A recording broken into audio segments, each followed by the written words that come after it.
take questions up front. Tim, first question, here on your left. Don, congratulations. Thank you. You've talked a lot about the competitiveness of this group and how you said if there's a trophy to win, let's go win the thing. Yeah. But 31 or 30 points given up in the second half Yeah. in a game that doesn't count. What did that show you about? It just shows a lot about our guys. Giannis at halftime, that's all we talked about is our defense. We felt like in the first half we didn't execute offensively well, and we felt like if we executed offensively, we thought we had to win the 3-ball game coming into the game. That was a big emphasis for us. We have to win from the 3-point line, and we had to take them out of their ISO game, and I thought we did that. But at least we tried to make Shea Williams play in a crowd, and I thought overall we did that. Steve on the left, in front.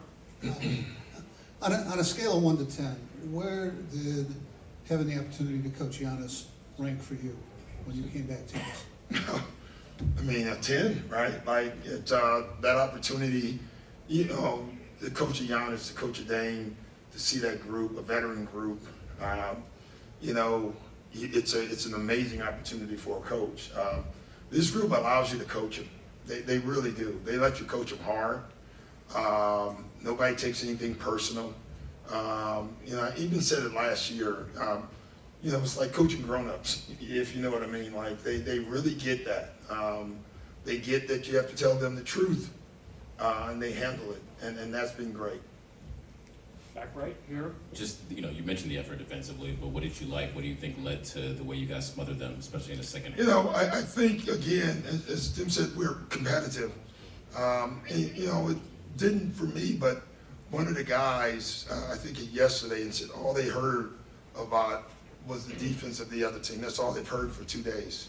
And I think that bothered guys. And so I thought that was part of it. Like, you could see them. I think when they scored the last bucket, our whole bench exploded. They were mad. You know, they were very intent on trying to hold them to a low number. So that was good. Jim, back left. Doc, in this whole run-up, you've been asked what could this mean, and the answer is I don't know, right? Yeah. Maybe it's to be determined, but champions is next to your team's name now. Yeah, that's in not a this bad group. thing. So what, in this immediate moment, to have that word attached to this group in general, what does that mean? And even if you can't predict what it could, what does it mean in this moment? Yeah, I just think it reminds us that we can beat anybody. And we don't care if it tells everybody else that. Like, we only care about us.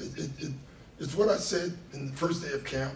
I also said we can lose to anybody if we don't play right? And I thought we learned that lesson early. And so I think it just helps the messaging that when we play right, when we play together, listen, that's an excellent defensive team. And they forced Dame and Giannis to pass the ball. And they did that. And then they passed it so much, they stopped helping, and then those two got to work, you know. And so I think that's what this is a teacher for us, is different ways to win. Eric, standing in the back.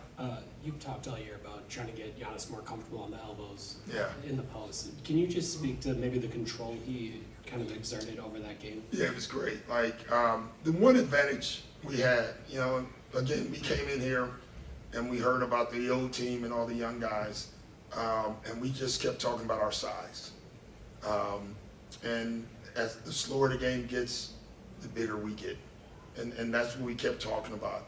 You know, take them out of transition, make it a half-court game. Allows us to be a big basketball team. I thought starting the second half with playing Giannis on the elbow over and over again so he can see where the traps were coming from was good for us. You know, early in the year, probably couldn't have done that with him. Now you can. And it just makes us a better team. Right in the front, center.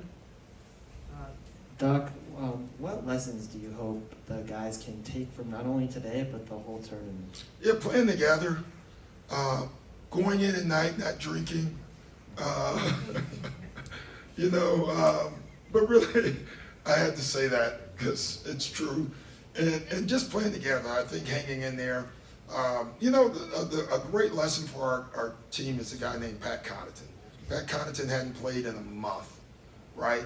And today we chose him to play in this game, and he played great. And the best part of it, he never stopped working. Like, he kept preparing every day. So there's a message in there too. Joe in the front? Doc, you spoke at length pregame about Darvin, but Darvin and Torian are now 14-0. Yeah. So that's Yeah. why you brought them to Yeah, Milwaukee. we said that right away. We brought our secret weapon. Darvin Helm is now an undefeated coach in 2 years in this cup. And then when I said it, TP was like, what about me? And TP's an undefeated player, so that's pretty cool for them. You know where they'll help us is on the back end of this, because it's tough. You come right out of this, and you have to get back to the grind. So this is going to be a tough little stretch. We have to figure out how to get through this. In the back row, center?